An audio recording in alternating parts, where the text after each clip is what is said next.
నమస్తే. ఎస్సీ వర్గీకరణ అంశం పైన ఈరోజు 57 ఉపకులాలకు సంబంధించిన అధ్యక్షులు రాజలింగం గారు మనతో పాటు. సో ఈ అంశం పైన కూడా ఒక ప్రెస్ మీట్ పెట్టడం జరిగింది. సార్ మాట్లాడదాం. అన్న నమస్తే. అన్న దేని గురించి అన్న ప్రెస్ మీట్ దేని గురించి పెట్టండి? ఈ యొక్క వర్గీకరణ చేసినందుకు మేము గౌరవ ముఖ్యమంత్రి గారికి కృతజ్ఞతలు చెప్పాలని చెప్పి ఒక ప్రెస్ మీట్ పెట్టినాము. ఎందుకంటే ఈ రాష్ట్రంలో ఈ మన రేవంత్ రెడ్డి గారు చేవెళ్ళ గడ్డ పైన లక్షలాది మంది ముంగట ఆయన ఖార్గే గారి మల్లికార్జున ఖార్గే గారి ముంగట ఎమ్మెల్యే ఎలక్షన్లో ఎంపీ ఎలక్షన్లో మేము వరీకరణ చేస్తామని చెప్పి మాట మీద నిలబడ్డాడు. ఆ మాట ప్రకారమే వరీకరణ జరిగింది. అదెట్లా సుప్రీంకోర్టు తీర్పు ఇయ్యంగానే నిండు సభలో లేచి మరి వరీకరణ గురించి ప్రకటించేవాడు ఈ దేశంలో ఈ అన్ని రాష్ట్రాల కంటే మొట్టమొదటిగా నేనే చేస్తా అని చెప్పి ముందుకుండి నిలబడి చెప్పిండు.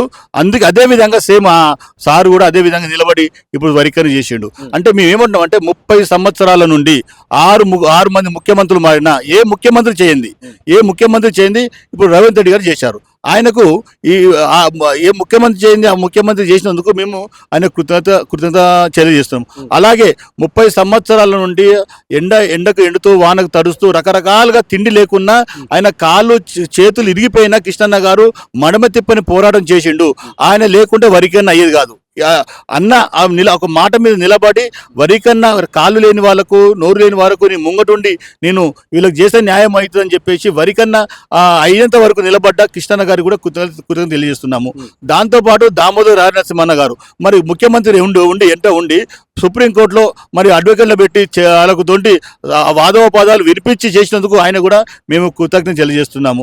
అదేవిధంగా అన్ని కులాల కంటే వెనుకబడ్డ కులాలు, నెట్టేసిన కులాలు, బాగోతాడు కులాలకు మరి జస్టిస్ డాక్టర్ షమీర్ అఖ్తర్ గారు కూడా మమ్మల్ని గుర్తించి ఏలో పెట్టినందుకు ఆయనకు కూడా మేము కృతజ్ఞత తెలియజేస్తున్నాము. అంటే ఇక్కడ చూసుకుంటే ఏబిసి అని చెప్పి మూడుగా విభజించారు కదా, సో దానికి మీరు యాక్సెప్ట్ చేస్తా ఉన్నారా? మేము మాకు ఏలో పెట్టినందుకు సంతోషంగా ఉంది. ఇంకో బాధ కూడా ఉంది. మేము 57 కులాలము ఒక్క దాంట్లో పెట్టమని చెప్పేసి మేము సుమారు ఎన్నో సంవత్సరాల నుంచి పోరాడుతున్నాము, అది మీకు తెలుసు. అయినా మమ్మల్ని తుక్కలు చేసి మనం దూరం చేసి ఈ 57 కులాలు గెలిస్తే మరి వాళ్ళ కులాలకు నష్టం జరుగుతుంది అనుకున్నారా, లేకుంటే వాళ్ళకు నష్టం అనుకున్నారా, ఈ ప్రభుత్వం నష్టం జరుగుతుంది అనుకున్నారా? ఎందుకు నుంచి వాళ్ళు దూరం చేసినా అడుగుతున్నా. మమ్మల్ని ఎందుకు కట్ చేశారు? మమ్మల్ని కట్ చేస్తే మీకు ఏం లాభం? అంటే మేము ఒక్క దగ్గర ఉన్నోళ్ళము, మా వాయిస్ వినబడి అంటే మాలమాదిలకు ఏమైనా కష్టం అవుతుందా? అంటే ఇలా ఎవరు చేసిరని ప్రశ్నిస్తున్నా. మా కులాలను దూరం ఎందుకు చేశారు? మమ్మల్ని చూసి మమ్మల్ని చేసితే మీకు ఏం లాభం వస్తుంది? మేము ఇప్పుడు అవుతాము 57 కులాలను ఏకం చేయండి, ఒక దగ్గర పెట్టండి, మాకు 8% ఇవ్వండి, 8% ఇచ్చేసి పోయి 6 ఇవ్వండి, చేస్తే మేము బాగుపడతాం కదా, ఒక దాంట్లో ఉంటాం కదా. మమ్మల్ని తుక్క మీరేమో ఒక దగ్గర ఉంటారు, మమ్మల్ని ఏమో దూరం చేసి ఇదెక్కడ న్యాయమనే కోరుతూ ఉన్నా. అంటే ఇటు ఒకవైపు చూసుకుంటే ఇటు మాదిగలకు సామాజిక వర్గానికి సంబంధించి 9% ఇచ్చారు, అండ్ అలాగే మాల సామాజిక వర్గం 5% ఇచ్చారు. సో ఇటేమో మాదిగ సామాజిక మాకు 11% కావాలని చెప్పి వాళ్ళు అడుగుతా ఉన్న పరిస్థితి, అండ్ మాల సామాజిక వర్గం ఏమో మాకు తక్కువ వేసారని చెప్పి వాళ్ళు అంటారు. సో మీరేమో ఇంకా మాకు సపరేట్గా అయితే బాగుంటుందని చెప్పి మీరు అంటారు. సో మేము ఏమంటున్నాం అంటే ఈ యొక్క వాళ్ళకి ఎక్కువ వచ్చిందా తక్కువ వచ్చిందా ప్రభుత్వం దగ్గర లెక్కలు ఉన్నవి, ఆ ప్రభుత్వం దగ్గర లెక్క ప్రకారం చేస్తారు. మరి అలాగే మరి కృష్ణన్న గారు ఇప్పుడు 9% ఇచ్చారు, 11 ఇవ్వమంటున్నాడు. లెక్కలు ప్రభుత్వం దగ్గర ఉన్నాయి కదా. ఇప్పుడు అన్నగారు రోజు సీఎం దగ్గరికి వెళ్ళారని తెలిసింది. అన్న సీఎం గారు అడుగుతారు. మేము ఏమంటున్నాం అంటే ప్రభుత్వం లెక్కలు కూడా 17.48% ఉందంటారు. ఇంకా 3 కలిపి ఇంకో 3 కలిపితే 18% అవుతుంది. 18% అయితే ముగ్గురు సమానం 3 గ్రూపుకి ఇవ్వని చెప్తున్నాం. అదే విధంగా కొంచెం వెనుక పోతే ఆనాడు ఎన్టీ రామారావు గారు ఆ రోజు ఈ యొక్క 14% ఉన్న పర్సెంటేజ్ని ఒక్కరు కలిపి 15 చేసిండు. అలాగే గిరిజనులు కూడా 4 ఉంటే 6 చేసిండు.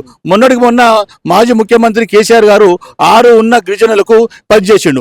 ముఖ్యమంత్రి గారు ఏమంటున్నాం అంటే మీరు పెద్ద మనిషి చేసుకొని ఎవరు చెప్పినా మిమ్మల్ని కావాలని చెడగొట్టడానికో లేకుంటే బదలం చేయడానికో చేయొద్దంటారు. మీరు 3 కలిపారనుకో ఈ 3 కులాలు 3 గ్రూపులు సంతోషపడతాయి, సంతోషంగా ఉంటారు, మాకు న్యాయం జరుగుతుందని కోరుతున్నాం.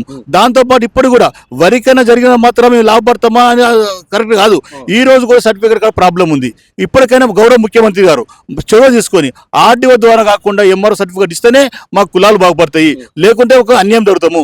మాకు ప్రత్యేక ఫైనాన్స్ కార్పొరేషన్ పెట్టి 1000 కోట్లు పెట్టి మాకు ఇవ్వాలి, లేకుంటే మీకు అన్యాయం అవుతాం. అత్యంత వెనుకబడ్డ కులాలు మీరే గుర్తించారు కదా, మేము అన్యాయం చేయాలని తెలుసు కదా, మాకు ప్రత్యేక ఫైనాన్స్ కార్పొరేట్ పెట్టి చేయాలని చెప్పి కోరుతూ ఉన్నాం.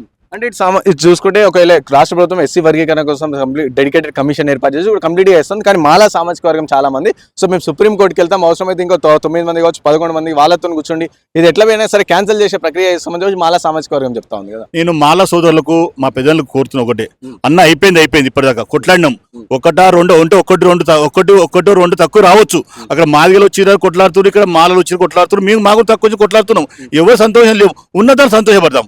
మనం అంతా కలిసి రాజకీయంగా ఏ విధంగా మనము వేరే అగ్రకులాన్ని ఎట్లా ముందు అగ్రకులాన్ని ఎట్లా మనము ముందు పోకుండా మనం ముందు రావాలని చెప్పి ఆలోచన చేయాలి తప్ప జీవితకాలం అంతా 30 సంవత్సరాలు నడిచిన ఈ యొక్క వరికన్న కొరకు పోరాటం కొరకు మళ్ళీ మీరు సుప్రీం కోర్టులో కేసేస్తే జీవితకాలం అంతా మీ పిల్లలు మా పిల్లలు అన్యాయం అయిపోతారు. అయితే మీరు అన్యాయం కాదు, మీరు బాగానే ఉంటారు, మాదిగలు బాగానే ఉంటారు, మాలలు బాగుంటారు. కానీ ఎక్కువ అన్యాయం అనేది 50 కులాలు ఇప్పటిదాకా చదువుకోలేదు, ఇప్పటిదాకా ఉద్యోగాలు లేవు, ఇప్పటిదాకా మాకు ఏ దాంట్లో లేవు, ఎమ్మెల్యే లేరు, ఎంపీ లేరు, ఐఏఎస్ ఆఫీసర్ లేరు, ఆర్డీఓ లేరు, కలెక్టర్ లేరు, ఎంఆర్ఓ లేరు, ఎవరు లేరు. కానీ నష్టపోయింది మేమే కదా. మీ ఇద్దరు బాగానే ఉంటారు, మీ ఇద్దరు కొట్లాడుకుంటా ఏదో పిల్లి కొట్లాడితే కథ ఉన్నట్టుగా మీరు కొట్లాడి మమ్మల్ని అన్యాయం చేస్తారు. అది చేయకూడదని మా సోదరులకు తెలియజేస్తున్నాను. అంటే ఇటు చూసుకుంటే ఒకవైపు పంబాల జాతికి సంబంధించిన వాళ్ళు కావచ్చు, నేతకానికి సంబంధించిన వాళ్ళు కావచ్చు, వీళ్ళందరూ కూడా అంటా ఉన్నారు సో మమ్మల్ని ఎప్పుడో వెనుకబడ్డ సుప్రీంకోర్టు కూడా చెప్పింది ఫస్ట్గా వెనుకబడ్డ వాళ్ళనే ఫస్ట్గా ముందు తీసుకొచ్చి రిజర్వేషన్ వాళ్ళకి కల్పించాలి, ఫస్ట్ ప్రయారిటీ వాళ్ళకి ఇవ్వడం చెప్పేసి కదా. సో ఈ నేపథ్యంలో ఇటు మాల సామాజికరం మాదిగ సామాజికరంలో కలపడం కరెక్ట్ కాదని చెప్పేసి వాళ్ళు అపోబడుతుంది, మీరు కూడా చెప్తా ఉన్న పరిస్థితి. సో ఈ సందర్భంలో మీరేమో మళ్ళీ ఉండని అని చెప్పేసి కూడా మళ్ళీ మీరు అంటారు. సో మేమేమంటామంటే అన్న ఉండమని వద్దని చెప్తాం. ఫస్ట్ నుంచి నేను 57 కులాల నుంచి కొట్లాడాను, అలా ఉన్నదా తర్వాత సంగతి నాకు. కానీ ఇప్పుడు 57 కులాలు కొట్లాడి ఇప్పుడు తీసేయమంటే నన్ను ఎవరు మెచ్చరు కూడా. నేను ఏమన్నా అంటే సరే వాళ్ళు ఏమంటారు 500-1000 మంది ఉండొచ్చు, దాంట్లో 500-1000 మంది ఉన్నారు. మేము వాళ్ళు ఉన్నప్పుడు ఇంకా కొన్ని కులాలు కలిపి ఒక 6% ఇవ్వమంటున్నాము. ఇప్పుడు వాళ్ళని చేయొద్దు, ఇంకా ఎవరైనా చేయొద్దు. ఇప్పుడు తీయకుండా ఇంకా కొన్ని కులం కలిపి 6% ఇస్తే ప్రాబ్లం లేదు కదా, ఇస్తే బాగుంటుంది. మేము వాళ్ళు మేము అంతా కలిసి మేము ముందు పోతాము, మేము కూడా మీతో మీ అడుగులో అడుగైతాం, మీ బాటలు మేము బాట అవుతాము. మీరు బాగుంటే మేము బాగుంటే మీరు వాస్తవానికి మీరు బాగుపడరు కాబట్టి మీకన్నా తక్కువ బాగుపడ్డాం కాబట్టి మమ్మల్ని ముందు చెయ్యి అందుకొని లేబీని కుసబెట్టి మాకు న్యాయం చేయమని కోరుతున్నాం మీ ద్వారా. థ్యాంక్ యూ అన్న. సో విన్నారు కదా, ఇది రాజలింగం గారు చెప్తున్న పరిస్థితి. సో ఏదైతే 57 ఉపకులాలకు సంబంధించి అవుతుందో సో ఇప్పటికీ రిజర్వేషన్ ఏదైతే వర్గీకరణ ఇష్టం దానికి యాక్సెప్ట్ చేయండి ఉండని అని చెప్పి చెప్తాను. లేకపోతే 57 ఉపకులాలు కల్పించి ఇంకో సెక్షన్ పెట్టి మాకు 8% కావచ్చు, ఆ విధంగా 6% కావచ్చు, ఈ విధంగా రిజర్వేషన్ పెంచే వాళ్ళు ఒకసారి ఇది కూడా ఆప్షన్ ఉంది, ఆలోచించండి అని చెప్పి వారు చెప్తున్న పరిస్థితి.